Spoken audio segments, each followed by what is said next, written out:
નમસ્કાર, news of Gandhinagar દૈનિક daily news તારીખ 14/2/2024 આજના મુખ્ય સમાચાર।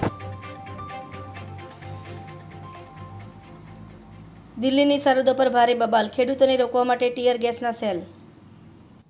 ખેડૂત આંદોલનની અસર શરૂ, દિલ્હી એનસીઆરમાં ટ્રાફિક જામ, રસ્તા પર લાગી વાહનોની લાંબી કતાર। દિલ્હી સહિત અનેક રાજ્યોમાં વરસાદની આગાહી, હવામાન વિભાગનો લેટેસ્ટ વેધર રિપોર્ટ જાહેર। પ્રેમિકાને તેના માતા પિતાની મરજી મુજબ લગ્ન કરવાની સલાહ આપવી એ ગુનો નથી, સુપ્રીમ। અમેરિકાના સંરક્ષણ પ્રધાન ફરીથી હોસ્પિટલમાં દાખલ। તંત્રી લેખ, ભારતમાં આર્ટિફિશિયલ ઇન્ટેલિજન્સના ખતરા સામે તૈયારી કરવાનો સમય।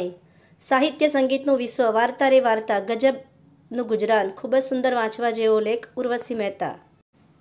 આ ઉપરાંત સમાચારમાં આગળ જોઈએ તો આજે વસંત પંચમી છે, તો સૌને happy Vasant Panchami. Valentine day છે, તો એનોજી સાહિત્ય સરિતા ગ્રુપ વિષય પ્રેમની અભિવ્યક્તિ ઉપર દરેક સાહિત્ય સર્જકોએ પોતપોતાના શાબ્દિક ભાષામાં ખૂબ જ સુંદર રચના પ્રસ્તુત કરેલ છે।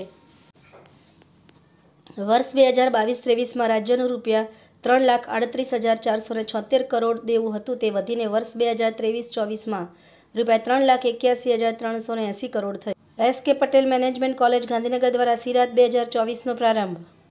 આ ઉપરાંત મિત્રો, આપને વધુ વિગતવાર સમાચાર જોવા હોય તો આપ અમારી વેબસાઇટ www.janfaryadnews.com પર નિહાળી શકો છો।